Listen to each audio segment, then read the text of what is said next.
আসসালামু আলাইকুম রাহমাতুল্লাহ। সত্যের দিশা চ্যানেলের পক্ষ থেকে সবাইকে আন্তরিক শুভেচ্ছা অভিনন্দন। সুপ্রিয় দর্শক, আজকে আপনাদের সঙ্গে আলোচনা করব আল্লাহর রহমত থেকে নিরাশ না হই এই সম্পর্কে। আল্লাহ পাক মানুষকে দুর্বল করে সৃষ্টি করেছেন, তাই মানুষ মাত্রই ভুল বা পাপ হতে পারে, কিন্তু একজন প্রকৃত আল্লাহর বান্দা সেই একই ভুল বারবার করে না। বর্তমান বিশ্বময় মহামারী চলছে, এরপরও আমাদের প্রতিনিয়ত নানান পাপ কর্মে লিপ্ত। বর্তমান উদ্বুদ্ধ পরিস্থিতিতে আমাদের উচিত আল্লাহর কাছে তওবা করা, কেননা আমরা যতই পাপ করি না কেন মহান আল্লাহ রব্বুল আলামিন আমাদের পাপ ক্ষমা করার জন্য অধীর আগ্রহে অপেক্ষামান থাকেন। তিনি চান তার বান্দারা যে নিজের ভুল বুঝতে পেরে আল্লাহর কাছে তওবা করে এবং ক্ষমা চায়, আর এমনটি করলে আল্লাহ পাক অনেক খুশি হোক। কিন্তু একজন প্রকৃত মুমিন কখনো বারবার ভুল করে না। আমরা যেসব ভুল ত্রুটি করি তার জন্য যদি আল্লাহর কাছে ক্ষমা চাই, তাহলে তিনি ক্ষমা করবেন। আর এই বিষয়ে আল্লাহ পাক আমাদের শিক্ষাও দিয়েছেন। পবিত্র কোরআনে আল্লাহ তাআলা বলেন, আর তা কখনো তোমরা অশ্লীল কাজ করে ফেলবে কিংবা কোনো মন্দ কাজে জড়িত হবে, নিজের ওপর জুলুম করে ফেলবে, আল্লাহকে স্মরণ করে এবং নিজেকে পাপের জন্য ক্ষমা প্রার্থনা করে, আল্লাহ ছাড়া আর কে পাপ ক্ষমা করবেন? তারা নিজের কৃতকর্মের জন্য হঠকারিতা প্রদর্শন করে না এবং জেনে শুনে তাই করতে থাকে না। তাই জন্য প্রতিদান হলো তাদের পালনকর্তার ক্ষমা ও জান্নাত।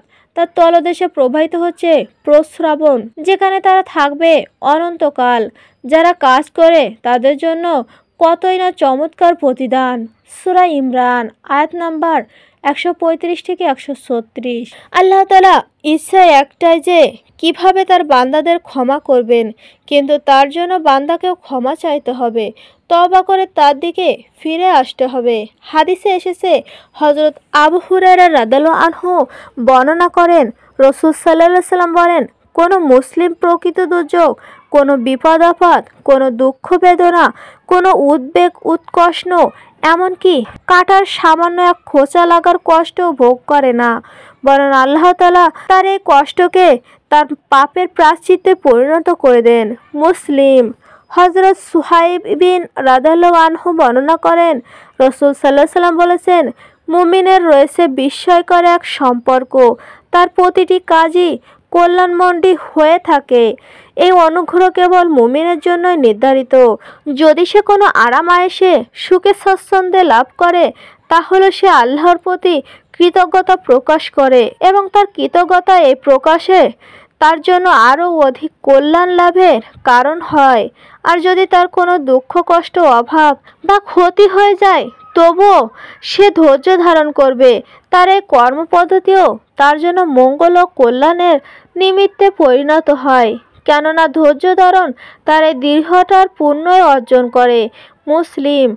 অনেকে এমনও আছে যারা একের পর এক পাপকর্ম করতেই থাকে আর আল্লাহর কাছে ক্ষমাও চায় না এবং সে পাপকর্ম নিয়ে ভালোই দিন কাটাচ্ছে।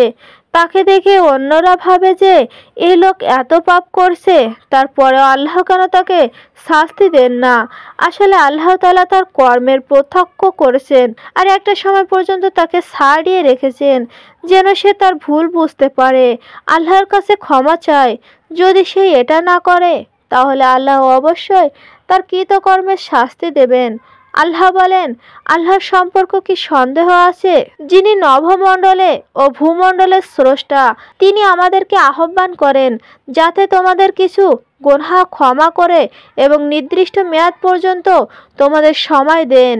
তারপর বলতো, তোমরা তো আমাদের মতোই মানুষ, তোমরা আমাদেরকে ওই উপাসনা থেকে বিরত রাখতে চাও যা ইবাদত আমাদের পিতৃপুরুষগণ করত। অতএব তোমরা সুস্পষ্ট প্রমাণ আনয়ন করো। সূরা ইব্রাহিম আয়াত নাম্বার 10। তাই এটা ভাবা ঠিক নয় যে আল্লাহ আমাদের কিছুই করবেন না। অবশ্যই পাপের শাস্তি আল্লাহ দেবেন, এ থেকে কেউ রক্ষা পাবে না। কাউকে তিনি দ্রুত পাকড়াও করেন না, আবার কাউকে কিছুদিন অবকাশ দেন।